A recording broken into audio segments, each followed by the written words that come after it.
Hey y'all, today on the channel I got a lot of stuff going on about hikers that are out there in 2024, 2025. We got a ton of information about the trail conditions that are out there and what's being fixed after all the destruction we saw from the hurricane. Some good things. We found some good things that have happened out there or didn't happen out there, and that'll make sense in a little bit. And then we did find some more damage out there. So let's go ahead and dive right in. And first, let's cover all. Well, first off, let me just say thank you to all the trail maintainers, and I'm going to keep thanking y'all throughout the course of this video and other videos. Thank you so much for what you're doing out there. Y'all have a task that oftentimes you're overlooked and you're not emphasized, but right now, believe me, and probably from now and evermore you will be, because what you're doing out there is yeoman's work, and it's awesome to see what y'all are doing out there. But let's go ahead, dive into what's going on, the hikers out there. So we've got Tennessee. He's a new hiker that we picked up, and he has made it past the knock, and he is continuing on south. So he did have to skip around some of the areas that were damaged, and a lot of people have asked about, okay, what happens in 25 if we have to skip around an area? We're still going to be eligible for our through hiker recognition. And the answer to that is yes, according to the ATC, you will be. If you go around a closed section or a section that was, where you have to do a road walk, as long as you do the road walk and it's a designated road walk, then yes. Or if you have to shuttle around a closed section, and by close, the ATC doesn't have the authority to close, but the National Forest Service and the National Park Service do have the authority to close. So as long as you're going around a closed section and that little piece of paper is important for your through hike to be complete, then yes, you will be eligible for that in 24 and 25. So keep that in mind, but I don't think it's going to be necessary in 25. We'll talk about that in a minute. Jeff and Mary from the Mountain Lake Life video, they have sent in, or rather channel, they have sent in a video about their upcoming 2025 hike. So go ahead and hit it. Hey Ramdino, it's Jeff Anderson and Mary Anderson. We're Mountain Lake Life on YouTube. It's our second shakedown hike. It's Thursday, 2 days after the election. November 7th. The 7th. We're at the first picture spot after the Wesser shelter. We're heading to NOC. I don't know if you post these shakedown hikes, but we're getting ready for 2025. It's a gorgeous view here. Anyway, have a great day. God bless. I think Jeff's just a little bit low on caffeine in that picture, or in that video. So we're gonna get him hyped up and all excited about his trip. I know the grins on Mary's face there shows that they're ready, but we're gonna get Jeff a little more hyped up. But in any case, thanks a lot, guys. Appreciate that. And then Alpha Gal, he has just left the 100-mile wilderness. Here comes Daisy. Hey Daisy, how are you doing? I'm in the middle of video, girl. You know that. So say hello to all your fans here. Hop up here so they can see you. Okay. Say hey to all your fans out there. All right, now go play with Coda. Back to where we were before Daisy interrupted us and continues to do so. Again, like I said, Alpha Gal is out there, and he has come out of the 100-mile wilderness, and so he says that it has been awful dry, but it has been unseasonably warm, like in the 50s. So being up there in Maine where the 100-mile wilderness is, this time of year has not been a problem for him. He also says the rivers have been low. So he sent in us a video. Good morning, Ramdino. This is Alpha Gal. I'm in the 100-mile wilderness, working my way south. I've started my southbound through hike, and starting in Maine up here up north, it's been unusually warm, which is a surprise. I'm set up for 0 and 10 degree weather, and here it is 60 the other day, and sweating my back off. Anyway, thanks so much for following along, and I'll keep you updated as I move south. And then our 2025 buddy, Luscious, he has sent in his 2025 pre-hike training video. So Luscious, go ahead and take it away. Hello, Ramdino. This is Bench, aka Luscious. Today we've got a pre-trail update before my January Nobo attempt begins. I'm doing a training hike. It's called Jockey's Trail, also known as the OBX Way. and it picks up down in Nags Head, North Carolina on the Outer Banks, right where the Mountain to Sea Trail ends at Jockey's Ridge, and up to this little village here called Corova, which is the Carolina-Virginia border. This is day 3 of a 3-day, 50-mile hike. Training with this training pack. I've got 6 liters of water and as much food as fits in the bear can, and just trying to load up the pack so everything feels easier when I have actual mountains in front of me in Georgia. Wish me luck with that. Gorgeous day here in the Outer Banks. Thanks for everything you do, Ramdino. Talk to you soon. And Luscious, thanks a lot for sending that video in. I'm probably going to be pretty certain in telling you there's going to be a lot more rocks and roots than sand on the Appalachian Trail. So I know you'll get out there and train on some mountain trails, and hopefully you're coming to the end of day's hike on the foothills trails with us. And then as far as 2024 completions this year, it looks like that we had 1,109 summits, pure Nobo summits this year. So I saw on another page, on actually Ron's Appalachian Shuttle page, where somebody that he had taken up early on when they first started, and he had shuttled down at Amicalola Falls State Park, and that her name was Minion, trail name was Minion, and she was number 2,047 down there at Amicalola when she got checked in. And of course she completed her hike, and she summited on October 14th as number 1,109. That was her summit pass number, and they give those numbers out. They assign you that number based on what number hiker you are to summit. And so that is obviously lower. I'll do some research and come up with what we have seen in the past summiting at Katahdin. But right now, because she was on the 14th of October, and that's when Katahdin closed, or the trail system closed up there to it, was closed by Baxter State Park, and they can close the trails because that is a state park, then it looks like that that is pretty close to where we had finishes for the year. So if you're a 24 hiker and you're still out there, we want to get your updates, so be sure and send those in to us. We particularly, when you get done, we want to celebrate with you, so send us finish, where you finish at Springer or somewhere in between. We want to know where that is, and send us a picture. We'd love to have that. Of course, send us some selfies and updates along the way. For you 2025 folks, the same thing. When you get started, we want to see your start picture. We want to know when you start. We'd like for you to, if you're doing social media, to sign up, and there's a link down below where you can sign up for my support list, and then that way people can go and find your social media channels, and they can go and find those wherever they are and give you support all the way to Katahdin, or all the way to Springer, or wherever you're going to be ending your hike. They can support you the whole way. So please go down and sign up for that, but don't forget to send us your updates. Even if you're not part of that support list and you don't have social media, we still want to hear your updates, because there's other hikers out there that know you. There's other families that tune into this channel that know you, and that I've been told that many times, that other thru hikers come to this channel to catch up on how their buddies are doing and where they're at. So go ahead and let us know that, even if you're not part of the support list.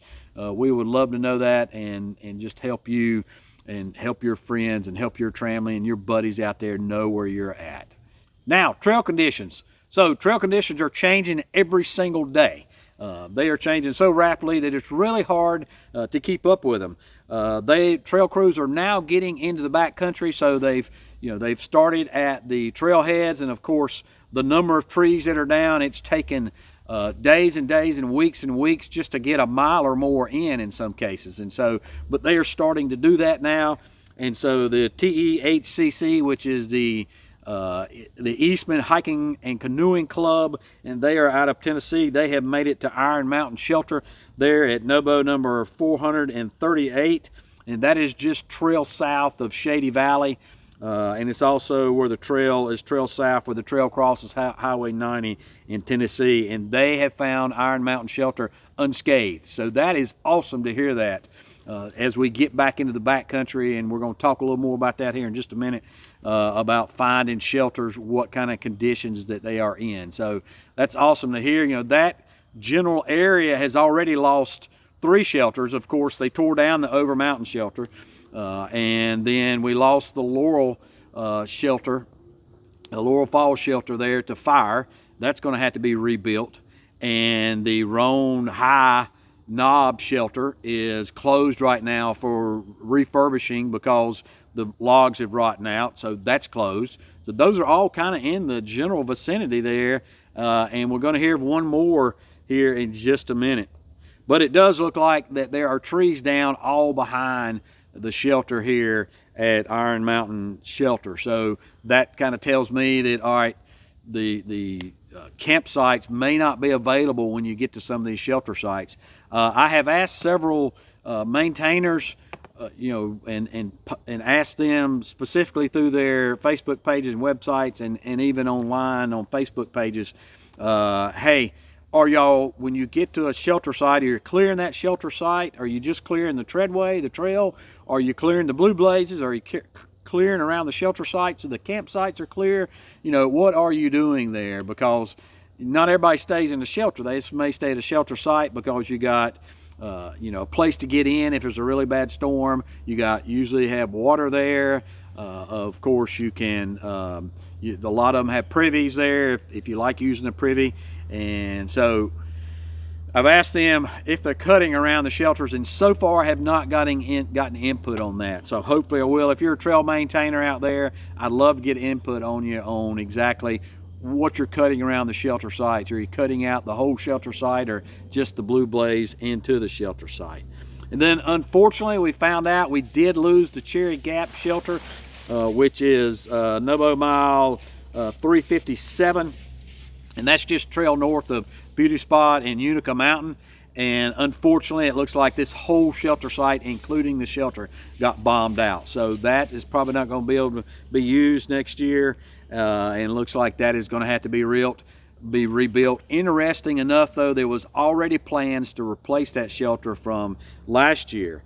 And so there was supposed to be an environmental impact study that was initiated prior to the pandemic. And of course, all that got screwed up because of COVID, and that has not been approved by the U.S. Forest Service yet for a new shelter site. But that is, hopefully this will expedite that and move it to an accelerated level, and that they will be able to, rather than just rebuild this one, they will go ahead and be able to start on a new one. And it's going to be a new one. It's going to be one of those double platforms that has front cooking shelves on it. So it'll be really nice, and so looking forward to doing that, or looking forward to seeing that whenever they get that finished. Also heard from a trail angel that she was helping out and shuttling a hiker that was trying to get through the Unica Mountain Beauty Spot area. Of course, Beauty Spot's a bald, so it's not a problem getting through there, but Unica Mountain is. It's a huge spruce forest up there, and then there's hardwoods after that. And so I was trying to find out what that looked like, and she said that the hiker she was helping out there had to get off the trail. They could not make it through there, and so they had to do a road walk into Irwin. So that place up there around Unica Mountain is still bombed out. And speaking of trail angels, I have a trail angel list that I share with my with through hikers that are out there on the trail. So to begin with, in order for me to share that trail angel list with you, I need more trail angels on it, or I need trail angels on it. I have some from last year, but we always can use more. So there's a link to that trail list down below. But if you're a trail angel and you don't know if you're on that list, ask me. But if you're not on the list, and you know you're not on the list, you want to be on that list, you want to help hikers out, then by all means, please contact me. There's a link down below for my email, and love to have you on that list. So let me know, how to contact you, what areas you service, from what trailhead to what trailhead, or what mile to what mile. Let me know what that is, and I will get you on that list. That list only goes out to people I verify as thru hikers. So they're either on my thru hiker list, or they will send me a registration for the ATC when they register for their hike. So not everybody registers for their hike.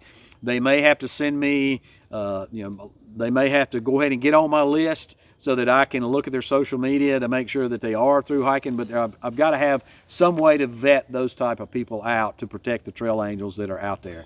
And so this list is for trail angels. It's not for trail shuttles. And we don't want to take anything around, particularly this year when we've been so economically impacted by Hurricane Helene. We don't want to take anything away from any of the service providers out there that this is part of their living that they do. And so the trail angel list is, of course, trail angels are people that give away their services for free, whether it be feeding or trail magic, or trail magic also includes giving you a ride to town. But first we want you to solicit business from trail shuttle services. And then as a last resort, if you can't get help from one of them, or they're full up, or you can't get in touch with somebody, these trail angels are who you go to next. And it could be that maybe you just need some food brought to you. It could be that the trail shuttle can't get to you because they're just full, in which case you would go to the trail angel list. But please, this year, please solicit anybody that has any type of economic impact from Hurricane Helene. We want to make sure that all those folks, including towns, including hostels, that they're taken care of. So the TEHCC, they were working on both sides of 91 over this past week, and they indicated that in one case it took them 8 hours and they went less than a half a mile. So that gives you kind of the idea of the scope of what these trail maintainers are having to do out there, and to cut through logs and trees to get through there. And then the CMC, the Carolina Mountain Club, indicated that they were working from Hot Springs to Irwin, and they were tackling all the blowdowns. And for example, there's somewhere in this, there's the Appalachian Trail somewhere over all this mess, and so they have got to get to that. They're also turning over root balls, or not turning over root balls, but they're fixing root balls. So a lot of places a root ball came up, it took the trail with it. Now there's a huge dip right there. So what they're doing is they're going out there and digging the dirt out of those root balls and fixing that to where the trail goes around it, and probably also the bank where the root ball came out of. But in any case, they're fixing that. They are doing a beautiful job.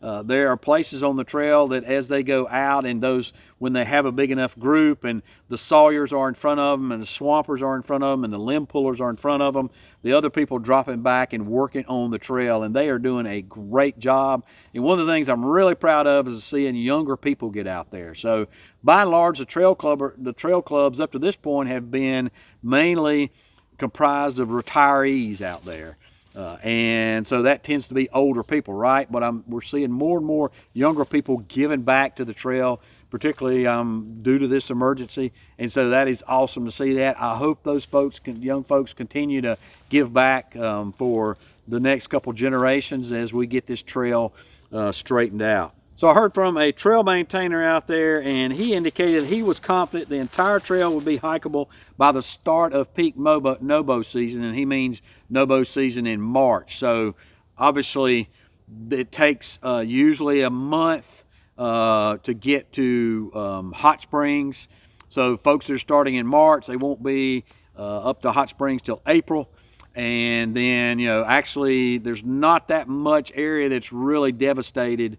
It starts there at kind of Davenport Gap, or actually on the other side of 40 at Standing Bear Hostel, and then from there is where all the damage is, starting moving north. So they'll be able to get that done. So you get to Hot Springs in April, and then if you start in, and we're talking about starting in March from Springer, and then you're going to start running into stuff. So that gives them an opportunity to get that cut and to cut in front of you. And so a lot of trail maintainers I've seen out there feel like they're going to be able to have a continuous footpath out there. Now, there are going to be some sections that you have to have a detour because, for instance, in Irwin, the Chestoa Bridge is gone. So that's going to be a road walk or a shuttle around. There may be some flip-flopping, but they feel like for the flip-floppers and the Sobo that they are going to have better trail conditions when they pass through those areas in the fall. Every day there's trail maintainers that are getting out there and going over, and these groups are larger than what the trail maintainer groups have been. A lot of times they're just 4 or 5 or 2 or 3. I've seen one guy out there working on his section before. But in this case, I've seen 25 to 30 folks going in at one time. So that is awesome to see. And as time passes, more and more of the trail are being restored. The trail maintainer told me eventually expects the ATC will update their advisories for each of the areas of the trail as more reliable information comes in. So again, it's changing every day, and so the information you give today is not going to be updated for tomorrow. I have not heard from how the Sawyers are doing with the National Park Service that were supposed to come in, and they're based out of Damascus. I'm not, you know, I had speculated that they were going to be on the north and south side of Damascus, and particularly clear in Elk Garden up there in Roan Mountain to Damascus. So haven't heard back from there yet. I'm going to ask that this evening of the ATC, as well as how the ATC is going to split up their resiliency fund. We'll talk about that here in just a minute. But I'm waiting to hear about that, how those sawyers from the National Park Service are doing. And then the CMC, the Carolina Mountain Club, they're going to be having a work day in the town of Hot Springs on November 30th. So encourage you to go to their site, sign up for that. They're going to be helping, you know, just wherever they can there in Hot Springs. I'm sure some of it will be with trail-oriented stuff, but the whole town is trail-oriented. So it'll be working with a lot of folks around there. And just as an indication of young people coming in, here is a picture. This is our very own Luscious, the thru hiker it's going to be thru hiking in 2025. We saw his video earlier. He drove all the way up here to Florida to work for a weekend out there on the trail. So attaboy, Luscious, glad to see that going on out there. And then I want to apologize. I have a mea culpa. In other words, I was wrong, and I'm going to admit it. So I'm going to say maybe there was a miscommunication, or maybe I misunderstood, or maybe I used the wrong word. So I had indicated that from Walnut Mountain Road crossing to the bitter end, which is there at the road crossing of the Forest Service Road 293 in the Dennis Cove, Walnut, or Buck Mountain Road area, I'd indicated that it had been cleared and it was smooth sailing from there. So smooth sailing was probably an incorrect use of that word.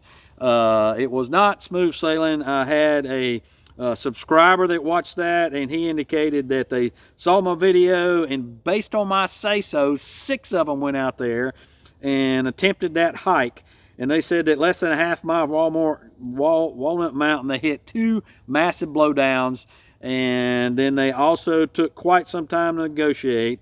And then between the road and the bench, so there's a bench through there that's marked on gut hooks, or bar outs, what it's called now. About a mile in, they also experienced multiple blowdowns. Then it was pretty much clear from the bench to the Cascades, where somebody had cleared the trail, and then on the ridge there was again multiple blowdowns. It was passable, but not clear sailing, and you need to clean that up on your video. So very sorry for that description of clear sailing.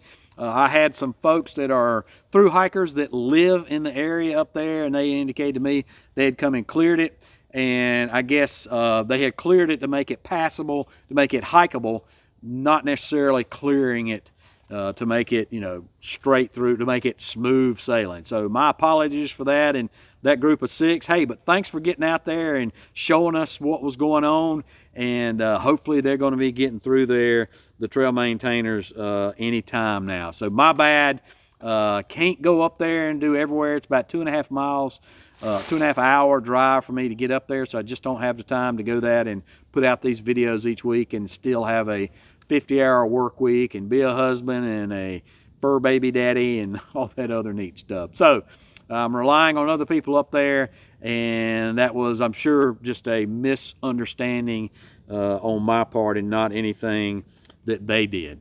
So one of the things you can do to help out with the trails, we've got a lot of folks out there that have got GoFundMe pages and stuff like that. I know that Uncle Johnny's has a GoFundMe, and they've raised like 24 grand or something like that to put Uncle Johnny's back together, and that's great.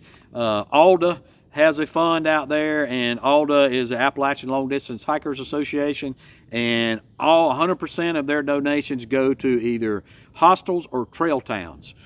So none of that will go towards, you know, there's no salaries with Alder. They're all volunteer.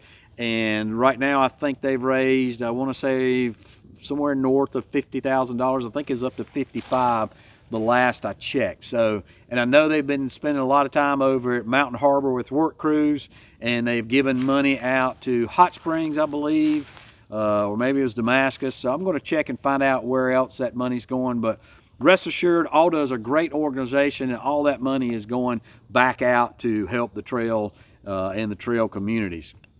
And then you have the Appalachian Trail Conservancy. They have a Appalachian Trail Resiliency Fund.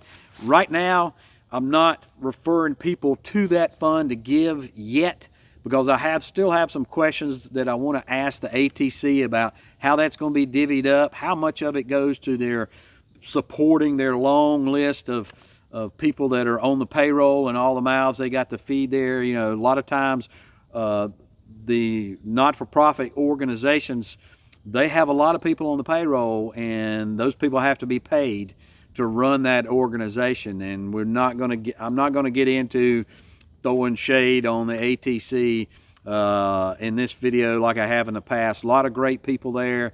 Not a fan of who's in charge there, but in any case, I'm not going to go there. I'm just saying that right now, I'm not going to refer you to them because I don't have the answers that I need for that. I have the answers for the other organizations that I give you. So right here, the CMC Mountain Club, this is their Venmo QR code. You can go and give to them. That will go directly to the trail, and you know, them buying materials and saws and fuel and getting people in there to cut these trees out, to repair the trail, and getting people to come and do that. So I know they're all volunteer. 100% of that money goes to helping the trail. So CMC and Alder right now is who I'm referring you to. There's others out there that I've mentioned that you can go take a look at that and give, if that's something that where you feel led that you need to give to. And I'm sure the Tennessee Eastman Hiking and Canoe Club also has some type of means to give to them through their website. If you're a member of the TEHCC, send me that information and I'll put it up here on the next video. I just did not have it for this video. And then some other trail news that are going on out there. We had a huge fire up on Lehigh Gap that closed the trail. The National Forest Service closed the trail in Pennsylvania, and that is now 100% contained, and the trail is open as of Saturday the 8th. Of course, you can expect to see, you know, the trail's going to be burned up there and everything, but not a big deal. Probably still going to be some hot spots and smoking when you go through there, so not a big deal. Folks can make that up there. And then there's work going on at Harper's Ferry. So this is rather interesting. So Harper's Ferry, or the National Forest Service, none of this has anything to do with the ATC. The National Forest Service is going to be replacing the stairs that are located at the end of the bridge that goes across the river there outside of Harper's Ferry and gets you on the C&O towpath. So they're supposed to be starting in this year in 2024, but right now they haven't even chose a contractor yet. They've been receiving bids, but they haven't picked a contractor. So I'm in the construction world, I'm in the design world. I know that once you pick a contractor, you got contracts you got to sign. All this is dealing with right there on the right-of-way for the railroad system, and anytime you're dealing with the railroad, it takes forever to get permits through and design through and all their different layers of management they got. And so they're supposed to start in 24. I wouldn't look for it. This is already November. I wouldn't look for it to start in 24. And they're supposed to be done in 25. They may be done in 25, but I do not think it's going to be ready for the NOBO class of 25. And so what that means is that bridge, they'll probably let you walk out on the catwalk on the bridge, but you're not going to be able to use the steps. So if you're not going to be able to use the steps, they are providing a shuttle service. And I'm assuming this is the National Forest Service, they are providing a shuttle service from the Harper's Ferry National Park headquarters all the way around that, which means you're going to miss part of the towpath. They're taking you all the way to the Appalachian Trail where it intersects back over there, and I believe that's called Maryland Heights back over there. So once you get off the shuttle there, and it doesn't look like the shuttle's going all the way to the trail, to the AT there, you're going to have to backtrack and go all the way back to down the C&O Canal, go back to where the construction is, and then turn right back around and go up that towpath. And I can tell you that towpath is a towpath from hell, because it feels like you're walking on concrete the whole way. That was one of the hardest, when I hiked that section, that was one of the hardest parts. It wasn't the roots and the rocks and straight up and straight down. It was walking that dadgum towpath. That was the hardest thing on my feet. So, say all that to say, that is probably going to be a portion of the trail that the ATC, in order to recognize you as a through hiker does not require you to hike because you're going to be shuttling around that. But just understand that it's a very complicated design, and it's going to be a nice design when they get done, but I don't know that it's going to be done in 2025 just because of all the bureaucracy that they have to go through. And then also there's another hostel that is shutting down. So I talked last time about several hostels that are closing, and then hostels that are changing the way they do stuff, and they're only doing their facilities now and renting the whole thing out as an Airbnb. And so Greasy Creek Hostel, that is trail south of Hughes Gap, there in Tennessee, they are closing. So after 2024, they're shutting their doors. They're done. They are doing it on a reservation only basis in up to the end of December in 2024, and then after that they're done. However, there is another hostel that is open just a few tents down the road at Hughes Gap, and I'm going to get some more information for y'all out there for that hostel that is going to be opening next year. So that'll be replacing Greasy Creek, and it'll be a little closer as well. So I'm excited to hear about that, about another hostel coming in.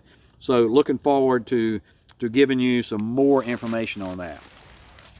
And I didn't tell you at the beginning, but I have a huge favor to ask of you, and this is something that I hope helps y'all out as well. So I have went back and looked at my analytics, and most of the folks that watch my channel are baby boomers. Most of them are my age or around my age, right? So the 50, 60-year-old plus crowd, some 40-year-olds, but pretty much from 35 years old down, they don't watch my channel.